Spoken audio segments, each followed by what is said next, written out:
Hello and welcome to the All 12 Signs video series for the first of two Capricorn full moons this Cancer season. Ishala diala maotuila, dishiela maotufiela. Hello and welcome.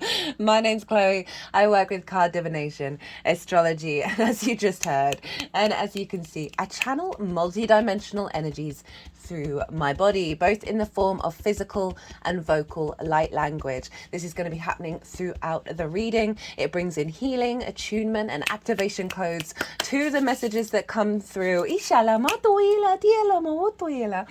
Right, I read for the rising signs. So for those of you who know your natal chart and your time of birth, I recommend checking out the sign that falls in the first house first. This is called your rising sign. As I said, is where your ascendant is, and the astrology will link in closest with that reading. However, it never, ever invalidates you looking at any other part of your chart, perhaps where your sun or your moon are, because they are always getting activated with every lunation cycle. So just look to whatever sign it is that you're checking into. Look to see where it falls in your natal chart, the house that it's in, and the themes of that house. You want to apply those themes as well as all the meaning you've got going on in that sign to the messages that come through, because it will be as if energetically that sign, wherever it falls in your natal chart, has now moved to the first house. So the astrology for the rising sign will still link in. You just got to add on your own natal chart meaning on top of it. Right, I am reading for Leo in this video, so let us begin. Leo rising. How you doing, Leo? Right, so I read for the rising signs in terms of the astrology of this moon. But for those of you who don't have Leo in the first house, look to where Leo does fall, which house it's in. Look to the themes of that house, and you want to apply those themes as well as all the meaning you've got going on in the sign of Leo to the messages that come through. It is as if that Leo energy of your natal chart has now energetically moved to the first house. So the astrology for the rising sign will still link in. You guys just got to add on your own natal chart meaning on top of it. As always, take what resonates, leave what doesn't. We are doing a reading for the first of two Capricorn full moons this Cancer season. For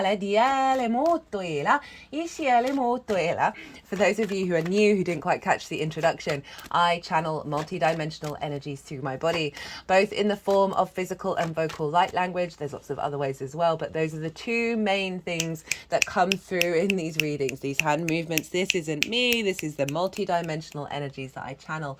And all of this it is me, but it's also not.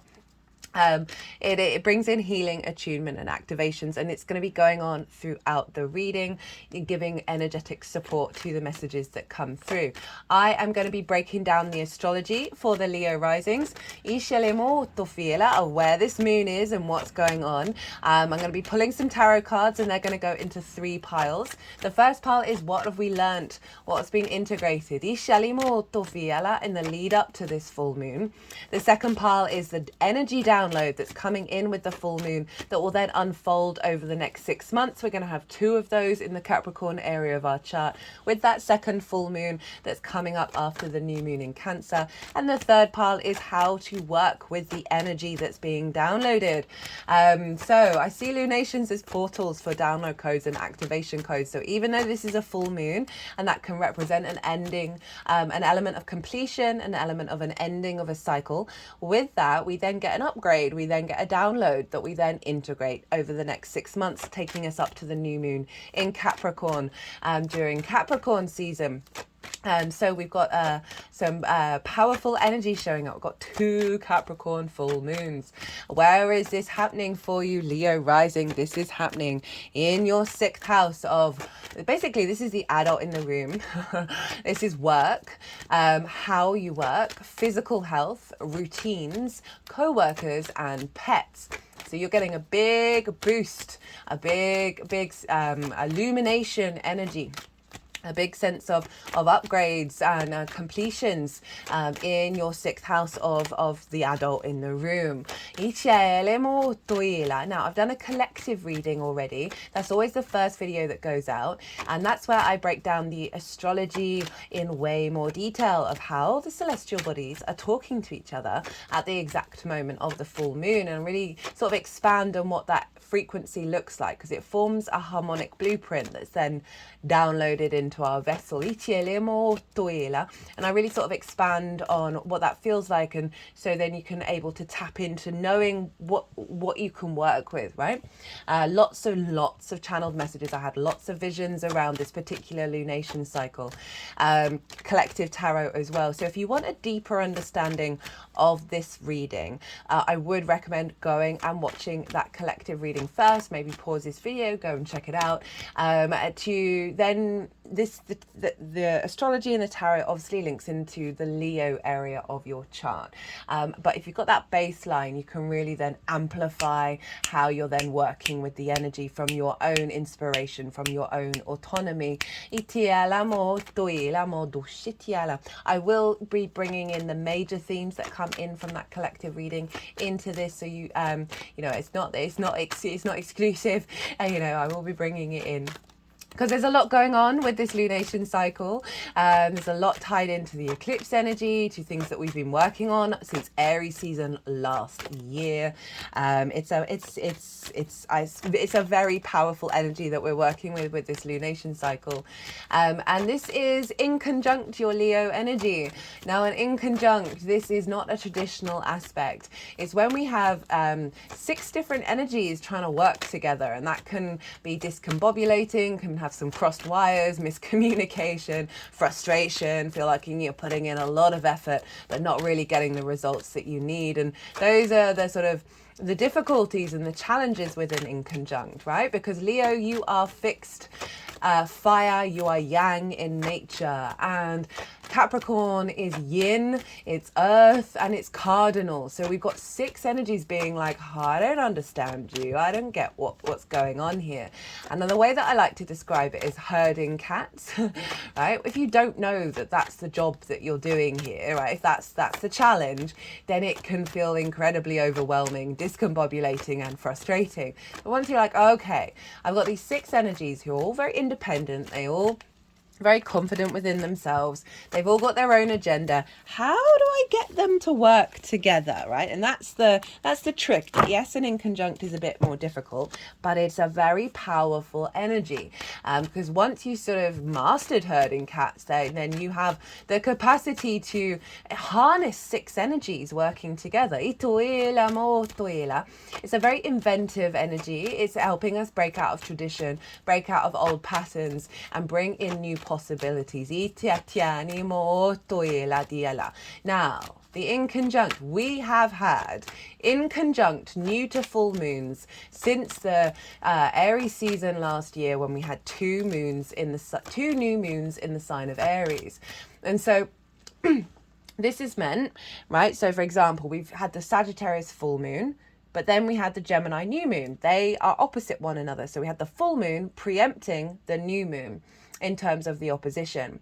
And this is the final in conjunct moon. We had the Gemini new moon, and now we have the Capricorn full moon. They are also in conjunct one another. So we've had in conjunct lunations for over a year. And this has meant that we've been bringing in a lot of downloads that are helping us break out of old paradigms, but it's still bit grinding your gears. It's still not quite fully integrated. It kind of felt very discombobulated, but we've essentially unlocked a lot of pathways that we might not have had access before to. This is the final unlocking. And then we're going to have the new moon in Cancer and then the full moon in Capricorn. So we're going to go back to the opposition being in alignment. And this is going to be streamlining everything that we've been working on, all the downloads we've been integrating over the last year and a bit. And so this is the final key, the final activation, and then we're heading into things just flowing and coming into balance. So So it's pretty powerful. I'm also really enjoying the combination of that beautiful Gemini new moon transit being completed in this full moon. Well, an element of completion, being locked in itoela into the sign of Capricorn. Gemini is very playful, it's very curious, it's very capable of bringing new neural connections together and allowing a lightness into our being. And that was being pulled into the mountain, right? Capricorn is the mountain goat, right? The longevity, the collective earth sign. Itiala diele motoela. The collective earth sign is about long-term legacy planning and doing and being and activating. It is not about the immediate gratification. And so we have this real sense of commitment and legacy energy with that Capricorn of how do we build this? How do we bring this into the earthly realm? This new paradigm of that very, very out of bounds Gemini new moon. If you didn't catch any of the latest Gemini transits, I do recommend them. They were incredibly powerful. And I feel very strongly that the energy that came through with all of that is a really good tool and amplifier of what we're heading into, of how to then work with the rest of the year. So there's a Jupiter in Gemini transit series. There's a new moon in Gemini. There's also 2 pick a card readings. One when the Venus was conjunct the Sun in the sign of Gemini, and then when Mercury was conjunct the Sun. Those pick a card readings, I've done 3 now. I'm really enjoying doing those. Even though they are linked into transits, like current timeline transits, they genuinely are timeless in the messages that come through. But the 3 that I've done, all of those transits are still live and still relevant. Itila, the first one was Jupiter and Uranus conjunction in Taurus. That was a fun one. So I do recommend tapping into that energy because it was just, it just feels like a big, massive key to how we're unlocking the next phase. Anyway, back to the Capricorn full moon. So this is the first one and it's in conjunct. And so there's an element of bringing in a framework that is in alignment with our legacy that we may not have had access to before in the past. And it's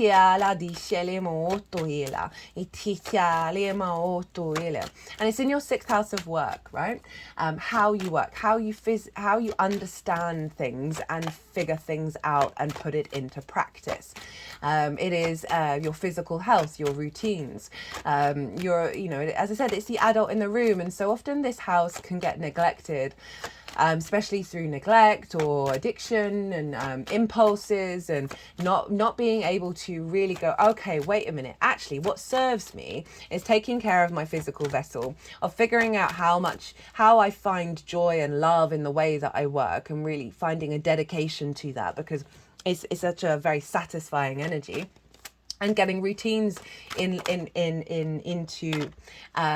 balance in order to then have more fun time, to then have more playtime, because you've got more energy, you've got more stability. So often we can neglect this house through codependency, through other people in our life, through fears and worries about why should I even bother with everything that's going on in the world. This house can get a bit of a bashing, and it is in conjunct your Leo energy, right? And that rising sign is how you embody yourself through your actions and your deeds. It all depends if you've got a day or a night chart, which luminary is providing wisdom to your ascendant about where you're headed, but your ascendant is the navigator, right, of how you move through the world. And so that is your Leo energy. It's your body, it's your appearance, it's your character, it's your sense of self. And so they're kind of at odds, and this is for every chart, every 1st and 6th house, they're kind of at odds with one another. We can struggle as a species to really, step up to the plate and be the adult in the room, because it just involves a bit more hard work, right? A bit more effort rather than hard work. And so I really like that you've got a doubling down of this. of these two full moons, right? So full moons can really highlight the journey that you've been on, a sense of completion of perhaps some inner work, of navigating around, figuring out that joy, figuring out how to implement a healthy work, physical body routine. Perhaps disputes with co-workers and not being able to connect. Any wounds around being able to be the adult in the room. Full moons here can really help release the cycles that you may have been working on, as well as a recognition, right, with the moon being there, of the way that you work.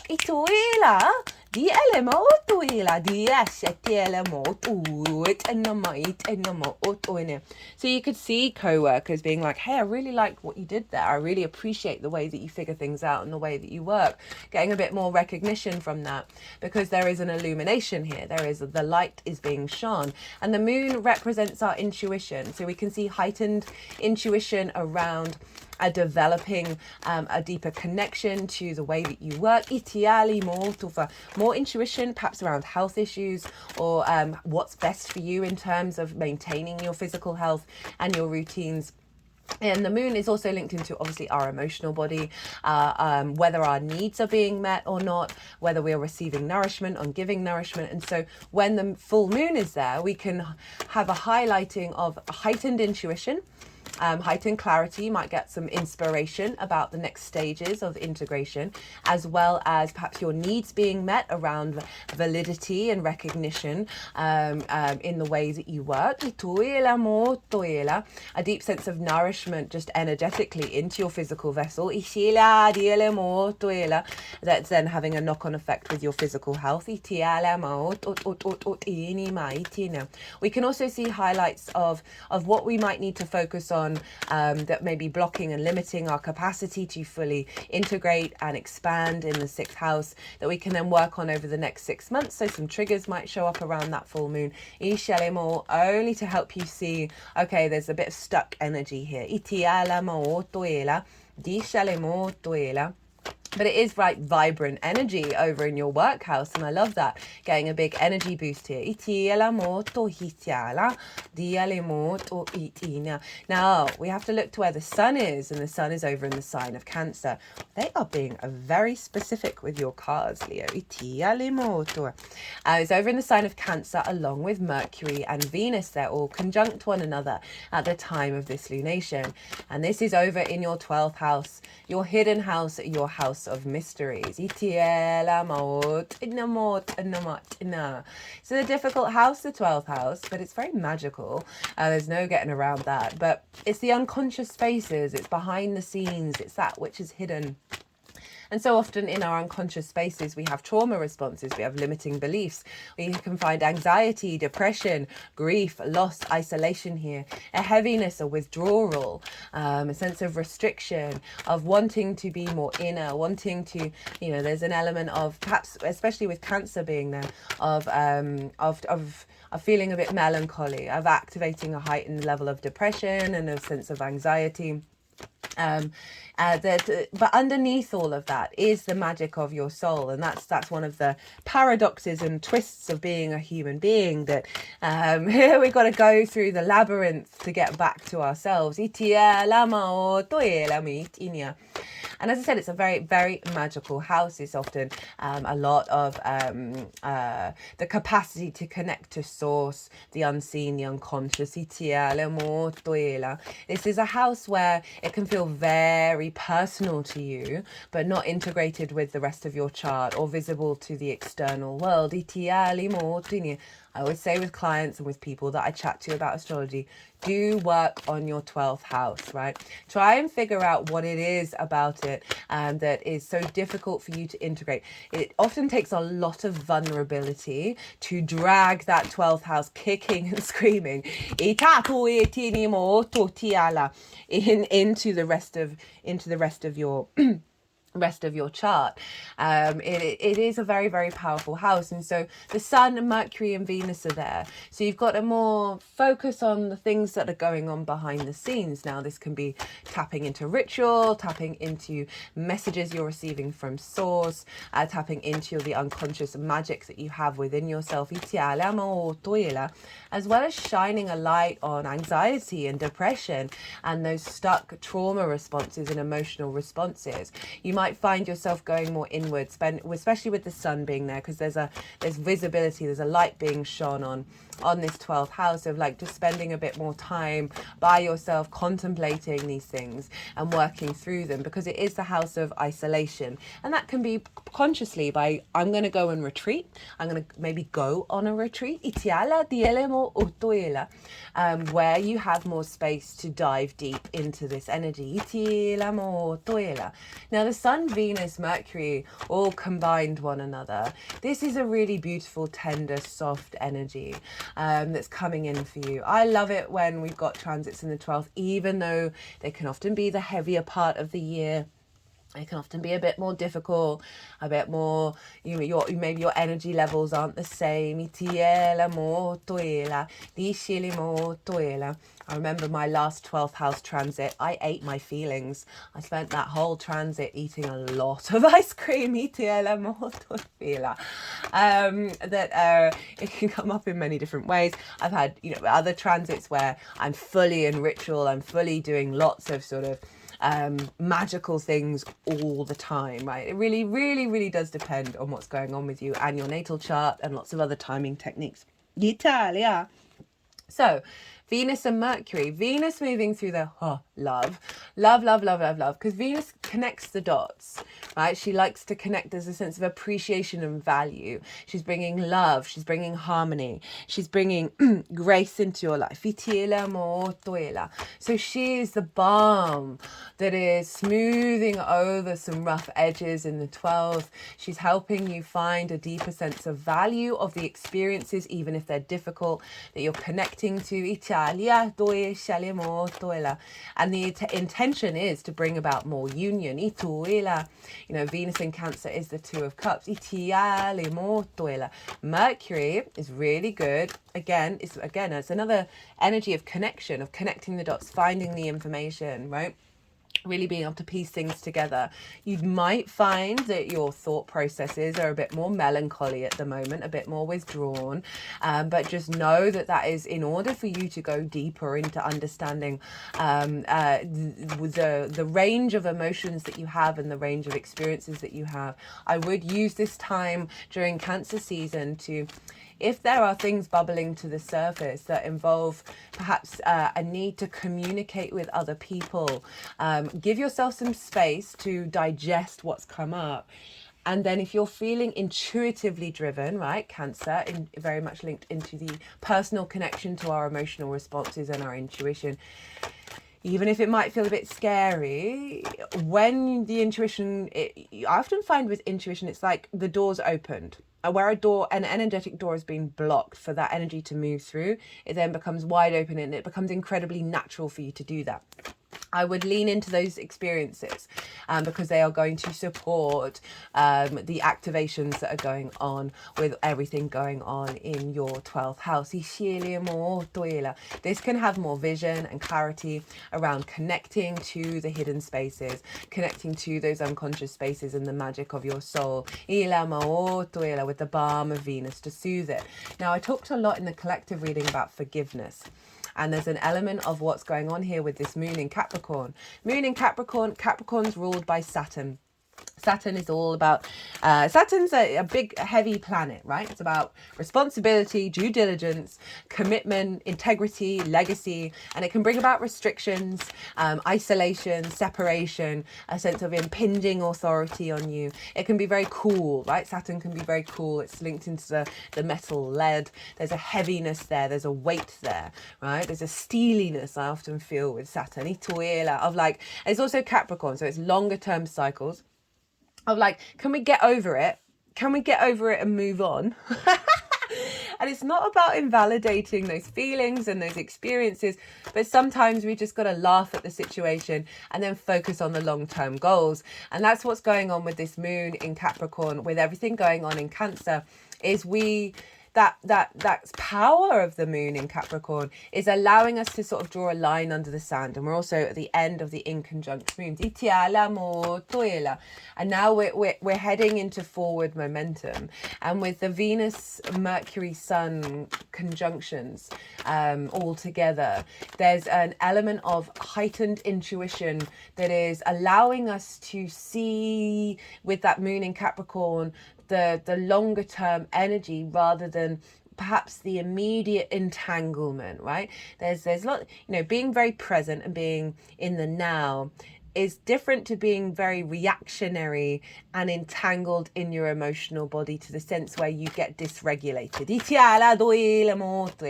I feel like this doubling down of the 2 full moons in Capricorn is instilling a level of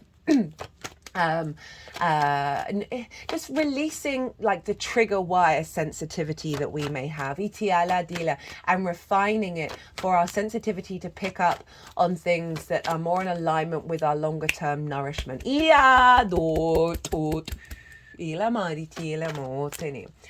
So the sun can often highlight the work that you've done over in the 6th, and so there may be situations that show up that previously would have impacted your motivation and drive to be the adult in the room that are falling away here. I can really see a harmonizing of the magic of your soul infused into the way that you work and the way that you care for yourself in the 3D realm.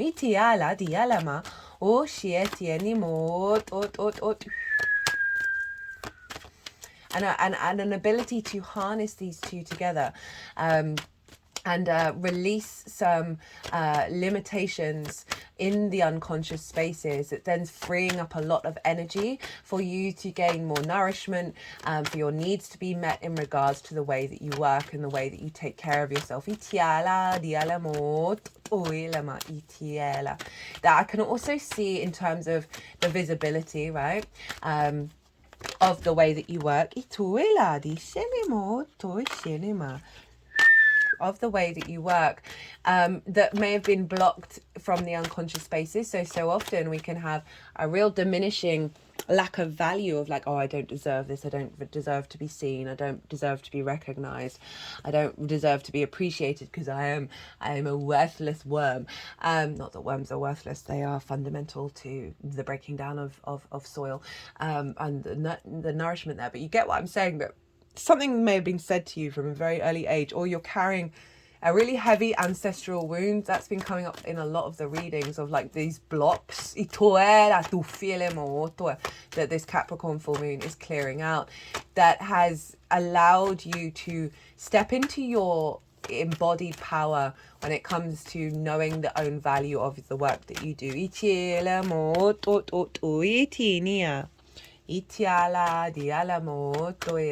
Now,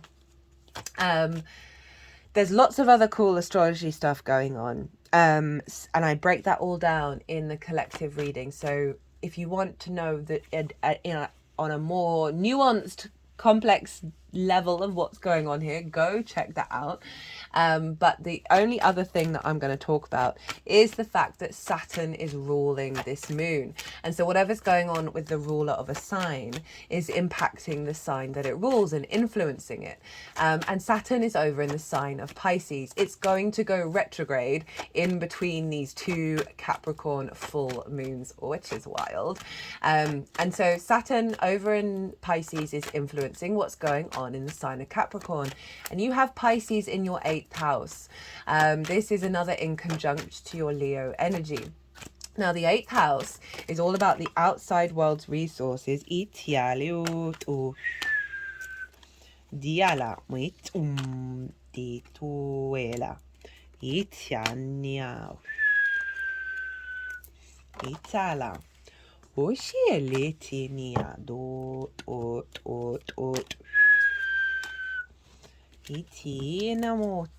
Sorry, when they're cutting the deck, my conscious thinking brain just goes.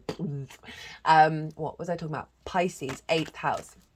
The eighth house is the outside world's resources. It is often linked into mortgages, loans, taxes, insurance, inheritance, both 3D and cosmic inheritance, as well as bonuses and commissions. So it's sort of more one-off chunks of money, as well as dealing with the resources from the outside world and interacting with them. And it's also... it's the give and take between you and anything other than yourself. It's relationship dynamics, right? That can be on a one-to-one level, or it can be on with the collective, with the universe, with source. So it's the dynamics, the give and take, right, of time, money, energy, intimacy, ideas, all of these things where you're in exchange with anything other than yourself. And that's why it's the house of transformation, because we then go through transformative processes because of that exchange and that interaction. And so we can have a bit of scarcity complex here. We can have some codependency here of giving too much or taking too much. We can... you know, if we haven't received the resources that we've needed from the outside world, it can often hinder our expectations of abundance or our capacity to go our own way. It's also your relationship dynamic with source. It's another very magical house. Edgar Cayce, a very famous psychic, had a stellium up in the 8th house, like of being able to utilize the resources of the multidimensional sphere of source. Saturn there, Saturn's a bit of a difficult planet, as I said before, can bring up restrictions, limitations, a sense of impingement of your authority, because the outside world's authority is looming down on you.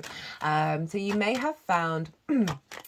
I mean, that's not the only thing that Saturn does. Saturn is really just trying to get you to walk your talk, walk with integrity, commit to a level of maturity when it comes to these relationship dynamics, when it comes to your understanding, and is inherently creating stronger foundations wherever it goes, okay? Even if it doesn't feel like it always at the time. Saturn overall, in general, for me, in Pisces, is making magic real. Saturn's linked into cause and effect, into time, into reality, and you know, this is karma. So it has the capacity of making things solid, and the fluky, synchronistic, curveball, left field energy of Pisces, Saturn is giving structure to that, and amplifying that. We probably won't see the full effects until it leaves the sign, which is often the case. But overall, Saturn has been calling you to figure out what it is that how you step up to the plate with the external world, and your expectations and assumptions and interactions with the outside world, and how that impacts and affects you, and really working through that. I often, with the 8th house, right? So say you want to start your small business, and you're like, I can't do anything until I get this loan, right? 8th house energy, outside world's resources. That's over relying on the external, right? So you can do things. You can step away from the need to exchange. And that brings you back into a state of sovereignty and a state of completeness, of like, I'm capable, I'm doing the things, I'm doing it without needing to be entangled. And so often when we step into that space, that we then see, because we're no longer in conflict, we're no longer, well, I can't do that, or I can't do this, or this will never happen for me, this never happened for my parents, my grandparents, it's never going to happen for me as well. Okay, I want to clear out some ancestral line issues around around the outside world being an abundant energy that you can interact with. This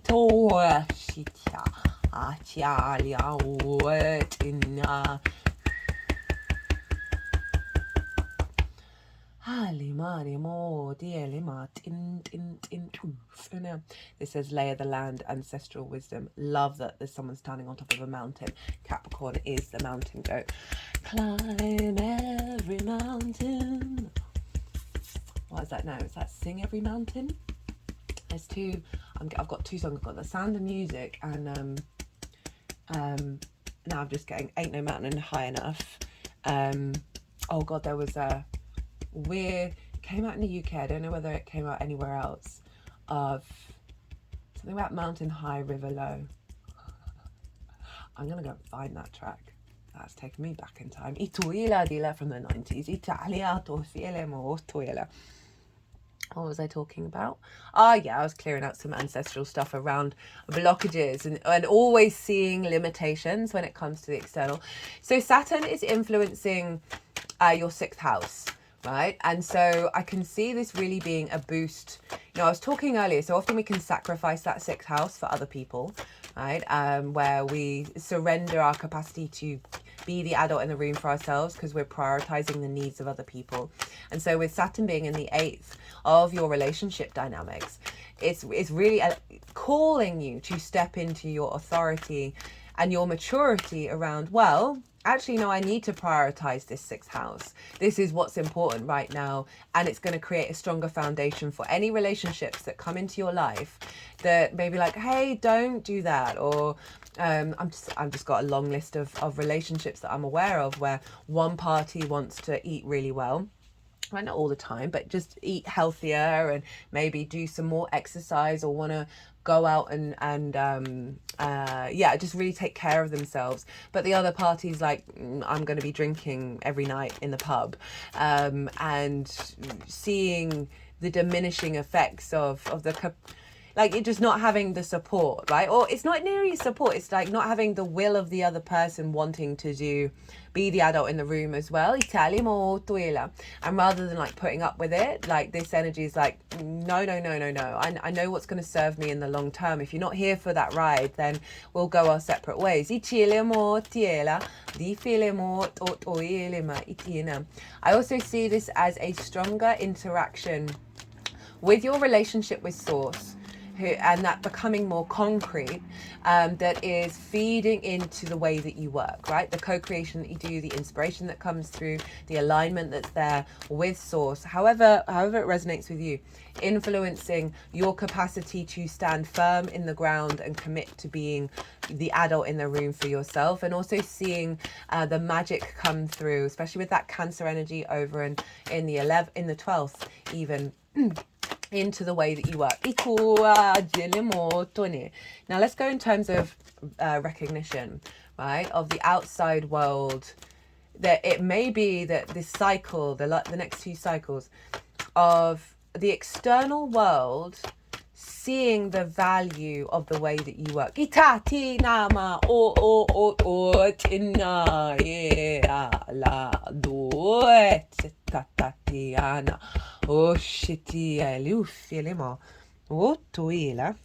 you are, Leo. Ituela, dichalemo. Itiala, di ufana, di ala.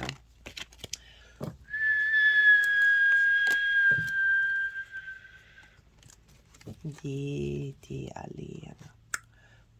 Tufatana. Titinia. Okay, can you see that? Yeah, cool. A sense of bringing in a strong, because Saturn's all about commitment and integrity, of bringing in, whether this is your business partner, getting a mortgage, friends in your life, a lover, of bringing in an integrated understanding of maturity and commitment when it comes to collaboration. And just healthier, maturer relationship dynamics.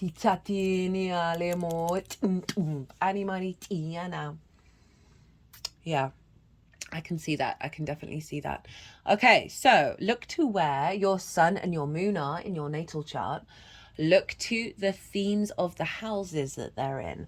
Those themes are likely to play a role in what's coming through with this full moon. And also follow your intuition in terms of when you're tapping into this energy and you want to activate it and magnify it. Sometimes it's helpful to bring in those themes as well. That's more in alignment with your personal natal chart. Obviously, there's far more layers of complexity to that, but that will just give you a little bit more of a personal connection to what's coming through in this general reading. You know, Jupiter rules Pisces and Jupiter's over in Gemini, so it's interesting that the lovers have shown up. So Jupiter is influencing Saturn, and that's in your house of good spirits, right? Of hopes and dreams. So there's something about an alignment coming in, and also reaping the benefits from your 10th house as well. And we're going to get that for the next full moon as well. Of a strengthening of an activation that's linked into that house of good spirits. Yes,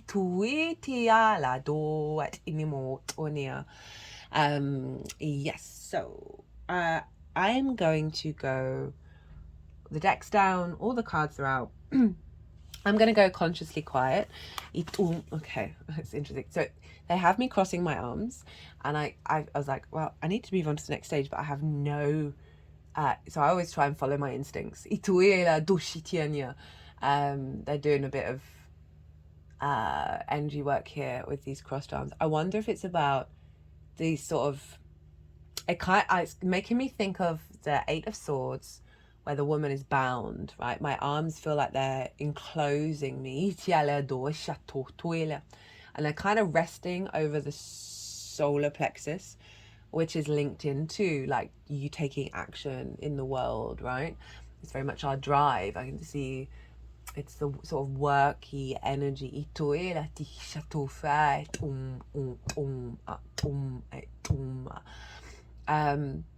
It just feels like there's been a clamp down.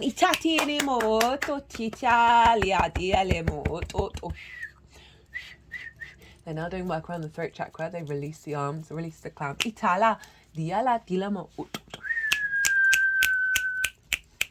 Right, because Mercury rules Gemini, where Jupiter is, who's ruling Saturn, and Mercury's in the sign of Cancer. So there's been a lot of sword stuff as well, and also we're bringing in that Gemini energy.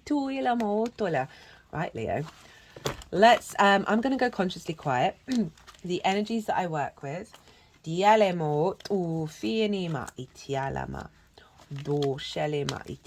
they wanted the World card at the back and that Five of Pentacles in reverse at the front. What was I talking about? Yeah, so they're going to move everything around. They're going to put them into the 3 piles. They're going to do some energetic work. And then I'll bring the tarot into the astrology. I call you to soften your mind as well. Just add loads of information.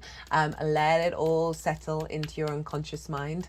And see what intuitive hits come up for you that link this back into your own personal life. What, is this the right angle? No. Oh, I forgot to mention these oracle cards, new viewers. I always pull oracle cards before doing a transit series. That oracle reading will come out when I have finished this all 12 signs series. Also, this is happening 2 days after the summer solstice. And this is a big pivot point in the year for the planet. The more that we're in alignment with these pivot points of the solstices and the equinoxes, and very appropriate, we're dealing with a lot of cardinal energy, which mark those points. The more you are integrating time and space into your reality and not fighting it, right? So I've done a little mini oracle reading for the summer solstice. So you might want to go check that out as well, because that's happening it's happening now, but it's tomorrow, when the sun moves into the sign of Cancer.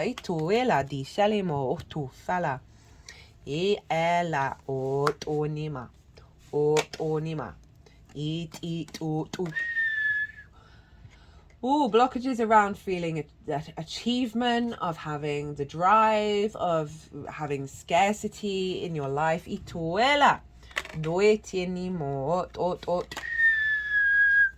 Etianiala otuila itala ashiniane mot ot e atinia do eti ale atiala etiala Etala dum itinima dum ditinima dum ot Uchinia ni motonia.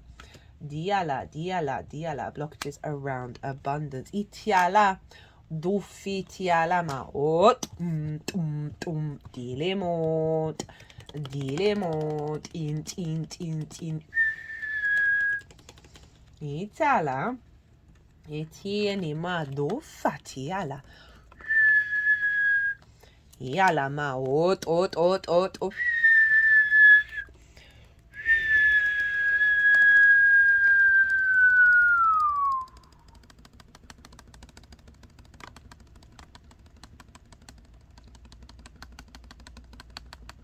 Dashiana. Ot. Tinima. Tilama. Tufi ala. Niana.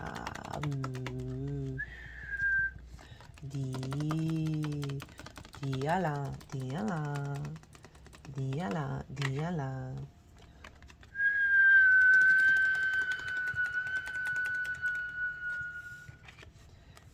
T. Ali. Ema. Ela. Di.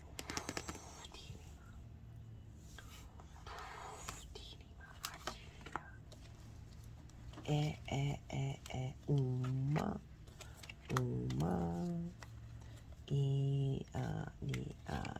Do.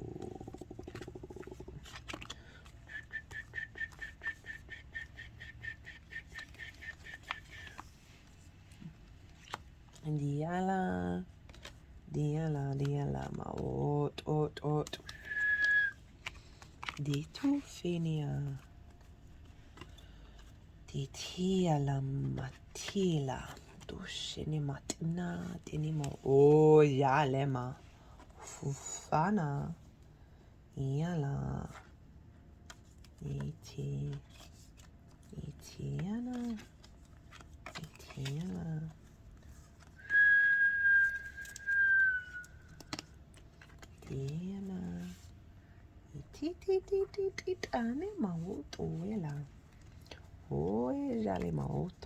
Right, Leo. Interesting reading. So, remember the 8 of Wands wanted to go here with the 2 of Wands and the Lovers over here. Now let's crack on with what's been going on. Oh, I forgot to mention. So, the eclipses are in Aries and Libra. They mark new beginnings and endings. This is important. And Cancer and Capricorn square those eclipse energies. I talked about this in the nodal transit series that I did. It's in its own playlist. It's still live. It's relevant for the whole cycle, as well as whenever we've had moons or transits in these signs, because when we have transits in Capricorn and Cancer, this is activating the square. This is activating things coming into being, into manifestation in the 3D that are linked around what got activated with the eclipses. And so the Cancer energy, and I'll talk more about this in the Cancer transit, is the South Node, right? Is the release point. Is all the what we're activating with the South Node. It's very esoteric, very yin, but it is draining. It is it's not outward manifestation and activation. It is an inner recalibration. And things aren't necessarily going to plan in the Cancer area. Had the amount of independent conversations that I've had with people, and they're talking about their life, and I'm like, oh, that's where they have the sign of Cancer. It's not it's not that it's not going well, it's just a little bit difficult, right? Now the Capricorn area, this is basically the North Node energy, where that's being manifested. Of where we're headed, what we're striving for, right? The new paradigm. So there's a lot of activation that's going to go on with this lunation cycle, and with transits in Cancer and transits in Capricorn. And it means that your natal chart, those areas of your chart, have been getting eclipse bashing, basically. And so having these 2 full moons is really not only tapping into the power of the 6th house, but activating it in terms of the bigger energy of eclipses. So just wanted to drop that in of why this is such an interesting lunation cycle. So this is what you've been working on, one, since the new moon in Capricorn, and also it's kind of bringing in the energy of all the inconjunct moons as well. And so what have we learned? What have we been integrating, and what have we learned in the process of it that's then serving the activation of this download? 5 of Pentacles, 5 of Swords, 10 of Swords, Ace of Wands in reverse. The Tower is crossing it with the Death card, the Hermit, the 8 of Pentacles, and the 7 of Swords. So navigating a sense of scarcity, of perhaps not feeling supported at work, feeling very run down, not feeling like you've got the resources you need in order to be able to nourish and nurture yourself. Feeling left out in the cold, right? Not feeling validated and seen. Feeling the drain, feeling the heaviness. And with the 5 of Swords, this is conflict energies. For me, it's the most difficult card in the tarot. It represents domination and subjugation, winning and gleefully happy that others have lost, right? And what have they won? They've won the 3 of Swords. Now, this can be constructs and ideas and limitations in your mind, the bully in your head that has blocked you from truly stepping in to being the adult in the room. This may be conflict you have with co-workers, feeling like you could either be the victim or the bully. Often bullies were the victim. We go round and round in circles with that one. That there is just a sense of resistance, and there isn't flow, and everything's in conflict in regards to you trying to manifest and tap into the way that you work and look after yourself and care for yourself.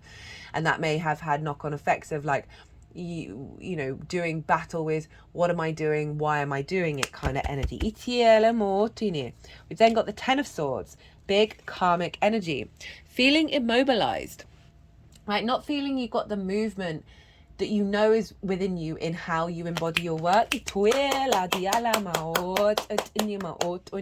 Perhaps feeling restricted around, you know, looking after your physical health, right? And this is, as I said, very karmic energy. They're all along the spine. We have a lot of karmic energy in our spine, lots of blockages, that there are limiting beliefs, ideas that may come from previous lifetimes, Italia and ancestors, that have just put you in a state of freeze. Then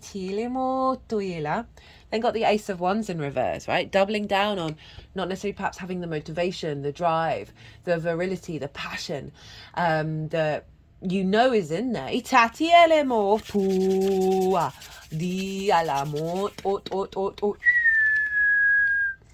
the Tower's crossing it.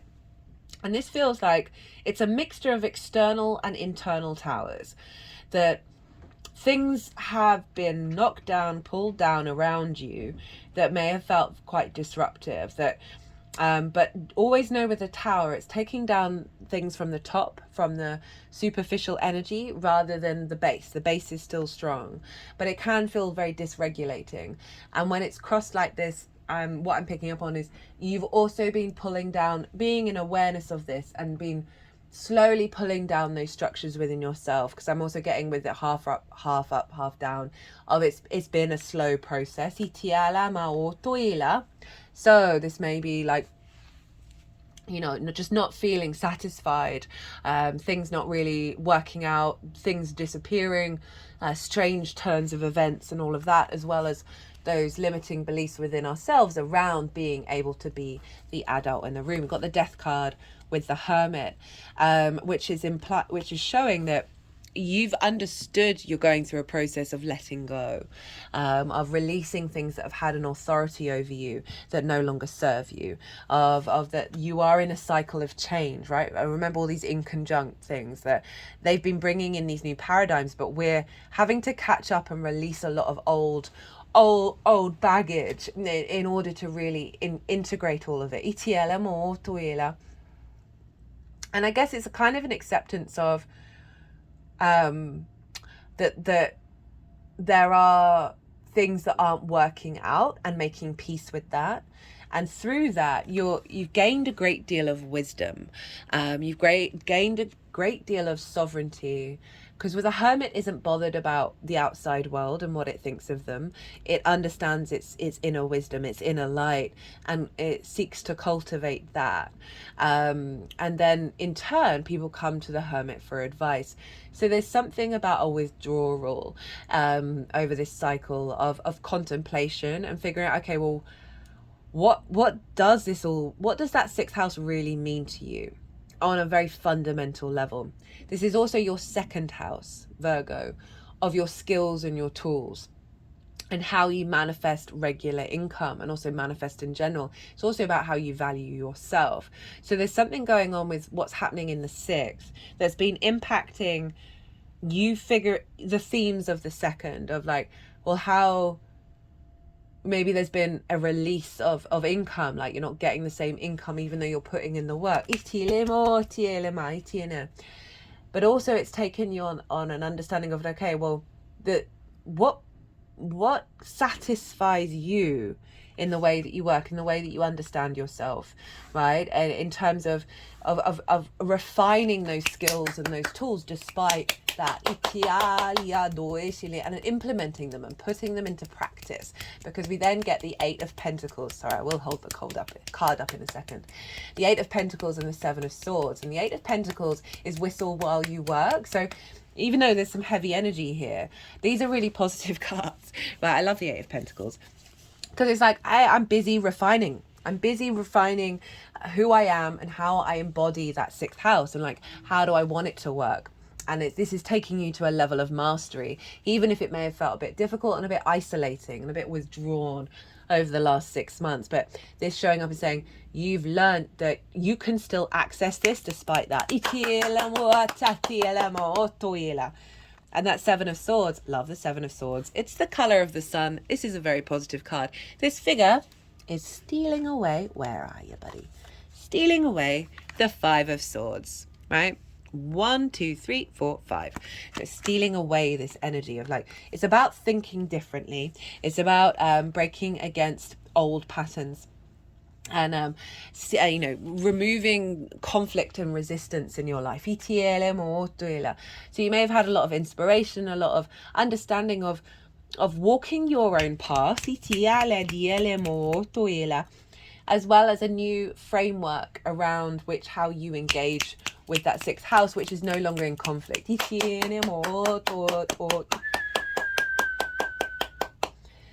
What's coming through with the download? Eight of Wands, Ituela. Seven of Cups, the High Priestess, the Empress, the Devil. Love this. Love this. 10 of Cups, Four of Wands. So this Eight of Wands is all about alignment, right? It's all about things coming into flow. And it really does feel like it's the activation of what I was talking about in terms of the next cycle of all those inconjunct moons, all those downloads that we've had. Now I'm just going to pause. I can feel my tickle in my throat bubbling to the surface. Apologies, Leo. So this is one of the fastest moving cards in the deck. It is about alignment and things coming together. So all of this is worth it for this. And it wanted to go with the Three of Wands and the Lovers. Now the Three of Wands, this is about embarking on a new journey and feeling very confident, because you're on the higher ground. You're no longer feeling destabilized. You're no longer in conflict. You've figured some stuff out. And then this energy is bringing in an upgrade in order to activate the new beginning. It's come with the Lovers. Now, the Lovers is Gemini. That's your hopes and your dreams, right? Friends, groups, and alliances, and reaping the benefits from the 10th house. So there's something around a deeper connection to your hopes and your dreams that's coming into an alignment, and the confidence around that, as well as through the way that you work. Getting more recognition,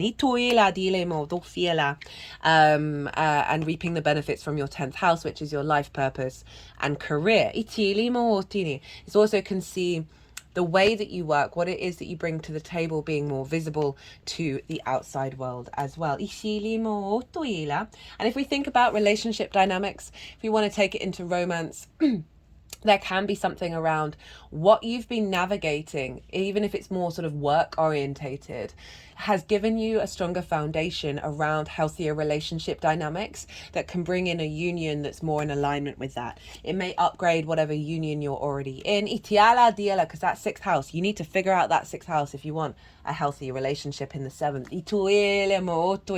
So we have an alignment to activating a new beginning from a place of confidence. 7 of Cups. This is my channeling card. So for some of you, in the way that you work, you may be activating new understandings of integration of your energy in the way that you work and the way that you connect to the multidimensional sphere. But it's also about fantasy and dreaming, right? And the capacity to think beyond paradigms that have limited us. I feel like this is about getting inspiration when you're having a fantasy moment, when you're dreaming about something. You may get some clue and hint around the way that you work. And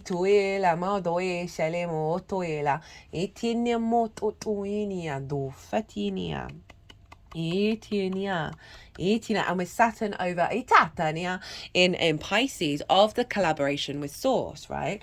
Of your heightened connection with Source that is then going to be filtrated through the way that you work and look after yourself and be present and creative on this planet. The High Priestess, the Empress, and the Devil. I am living for this energy.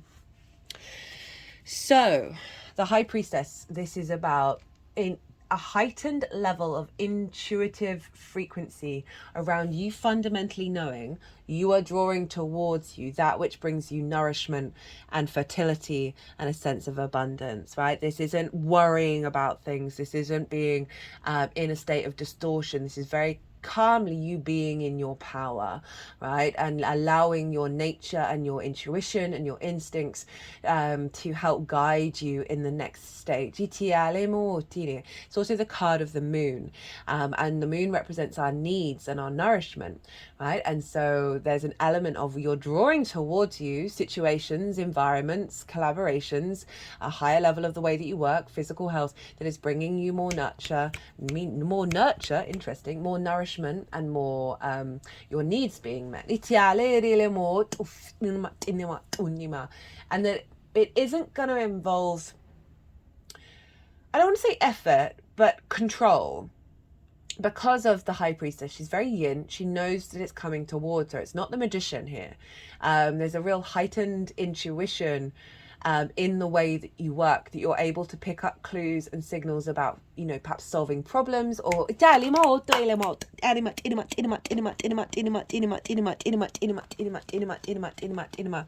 just, you know, when you're in a work presentation, knowing intuitively what you need to say.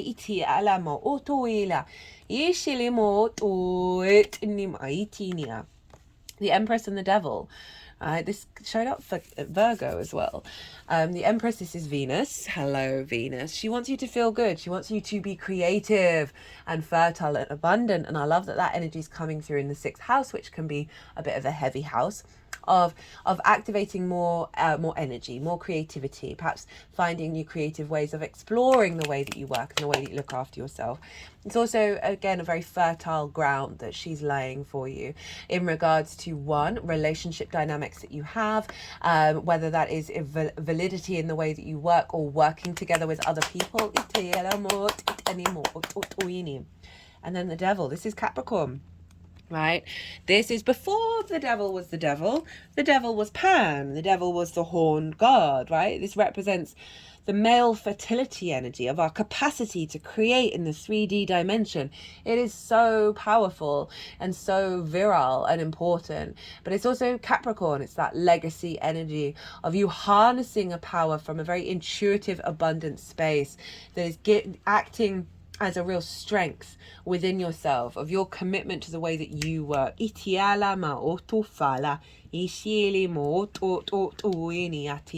Very, very empowering. Love that. 10 of Cups, 4 of Wands. So this full moon is bringing in a frequency around you.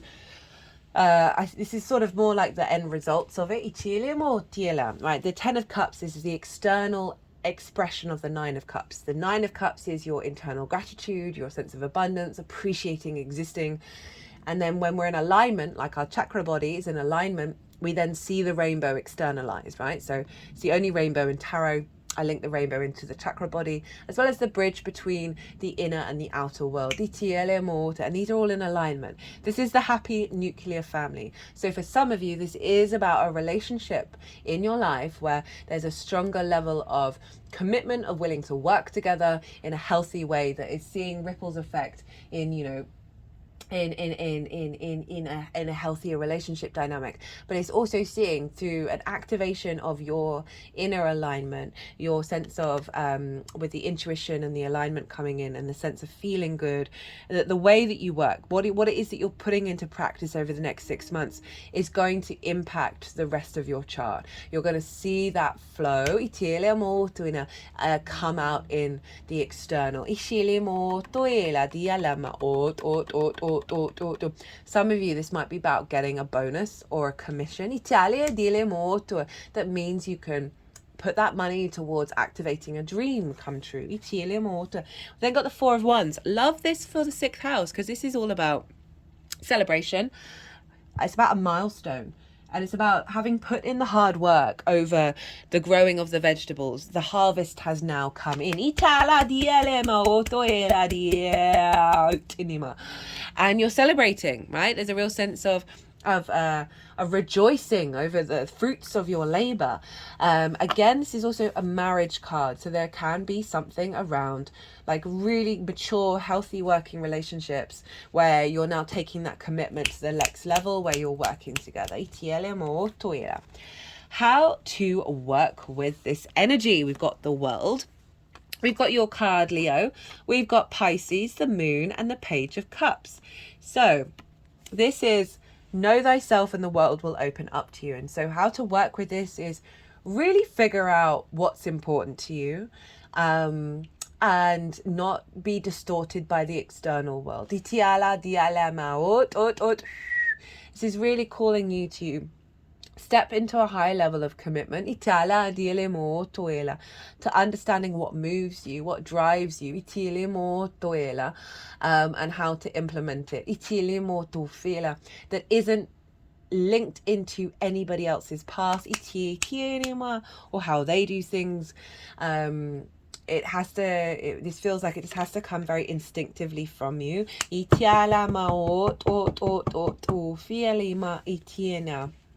We've then got the Strengths cards, kind of doubling down the you energy here, of make sure that you go through this process with a deep level of love and kindness, right? This is your instincts and your higher mind are working together. They are not trying to dominate each other. It's not the 5 of Swords, right? They are being vulnerable with one another and allowing each other to ebb and flow in that infinity symbol and create a generator. There's something around being through the vulnerability of opening up to all the parts of self. So this might be looking at some shadow work of like, why can't I step up to the plate in this way? Where's the motivation gone? This is calling you to be really kind and loving to that experience, and not shame and not resent and not regret anything. But it's also very much saying you do you. This is about you being you and allowing this to unfold, allowing to work with your instincts and the cognitive mind at the same time, and not disrespect either side. The Moon, Pisces energy. Oh, this is, I mean, with the Page of Cups as well, and with that High Priestess, there's something really, and the Seven of Cups, really being activated around your intuition. I feel this strongly with that connection to Saturn in Pisces, of your connection to Source and the multidimensional sphere being strengthened. That there's something about allow yourself to get soft and gentle and tap into your, however it looks for you, your intuition, your psychic tendencies, and allow more flow, the ebb and flow, rather than it's got to be this way and it's got to be that way. You know, the moon is constantly changing. Allow some fluidity to come in and be playful. And do all of this without any expectations or assumptions about how things are going to turn out. That's what the Gemini energy was really calling us to do. That there's the way to amplify this is to really, this is also the unconscious spaces as well of perhaps doing some meditations around that, and seeing what comes through of like, what's the next step with the way that I work? What food do I need to eat? What routine should I get going? And really allow yourself to tap into sort of unconventional energy. The Page of Cups, doubling down on that moon energy, also Pisces. This figure is talking to a fish in a cup, and that fish is talking back. So again, I feel like having conversations with Source. However that shows up for you. Allowing yourself to believe in magic, allowing yourself to believe in miracles, and that things don't have to be linear, things don't have to be rational for this to be activated.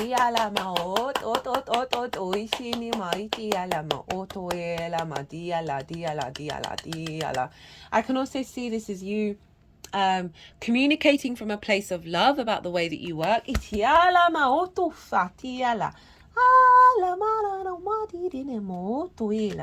Beautiful, beautiful, very playful, very magical, very intuitive. Allow yourself to connect to your emotional body as well with the moon and that Page of Cups. And observe your emotions, and you know, if you need to do some work on anything, just allow yourself the space to do that, because the more that you're going to integrate that Cancer energy, the more you're going to be able to facilitate the power of Capricorn. Right, I'm going to get a oracle card for you, my lovely Leos. This is the Shaman's Dream Oracle. I used it for all of the Gemini transits, and big fan of this deck. What does Leo need to know about this first Capricorn full moon? How to work with the energy. What hidden thing has not been revealed?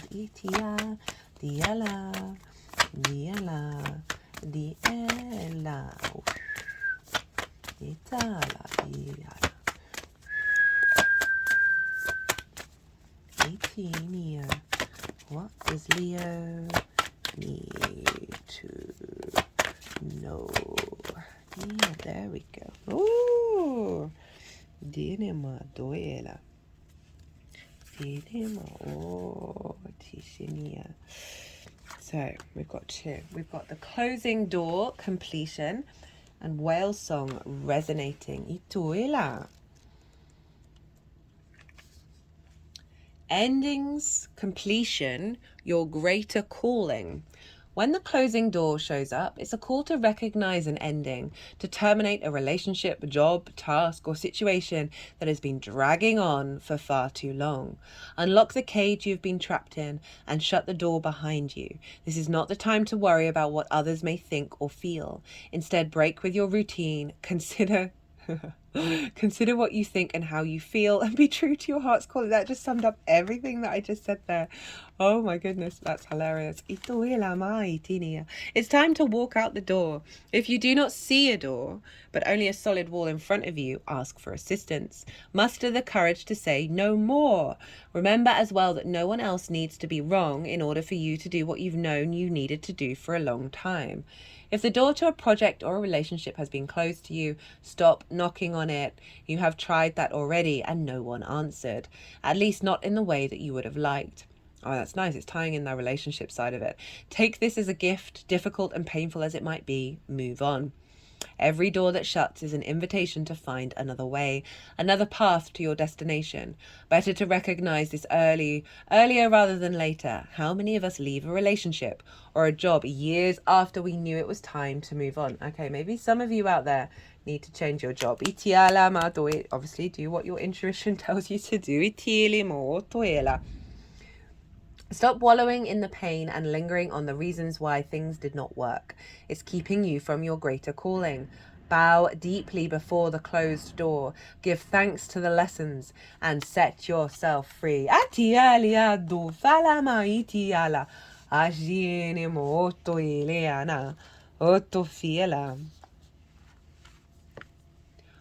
Whale song. Remembering, harmonizing, resonating. There are moments in life when you have a sense of deja vu, that you visited this place, these feelings, this person before, and you know that a new opportunity to dance has come around again. Yet there is a haunting quality to this, a melancholy as life's mysterious fragility is also underlined. Like a whale song that pleads for its simple notes to be matched by another, you have a short time to capture this essence and let it resonate in a way that is potentially transformative, but only if you don't turn away. Sometimes you may forget the moments of your humanity, your truest desires, because you become so earthbound and calculating, striving and doing. You're so overstimulated by the chase that you've exposed You're so overstimulated by the chase and what you're exposed to that you forget your heart. Now is a time to jump in the water and play and be reminded of your creative self, your collaborative impulse to sing along, seeking harmony, beauty, purpose, and meaning. In this moment, that is your exact invitation. You will achieve more than the plans you set in motion. Capricorn's very much about plans. If you use this opportunity to explore, be curious, and take a much needed break from what your mind thinks it needs to accomplish, your heart is calling. Answer it. Woo! I mean, that's summing up what I said about that Venus creative energy coming in, of not needing to control and plan because of the High Priestess. And then you've got this very intuitive, unique self and very intuitive, playful energy coming in here. I love, oh my goodness, every time that deck is just like, here's everything that you just said. And as a reader, honestly, it really does sort of soothe the worries of like, what am I bringing forth? Is it in alignment? And it's just very reassuring to see that time and time again of what's coming through in the messages. Okay, Leo, I hope you enjoyed this reading. I certainly did.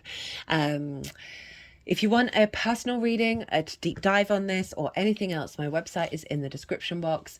It would bring me great joy and help the algorithm if you hit that like button. Also lets me know if it's resonated, whether you like the cards. Leave me a comment if you feel so inclined.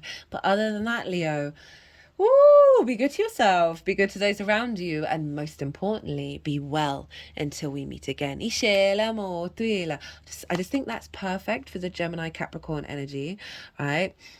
Gemini's very playful and Capricorn can be oh so serious, and the combination of the two really elevates both of that energy. They're in conjunct, so it's difficult. So I love it. Shut up. Anyway, I'm going to shut up. Love you, Leo, and good luck out there.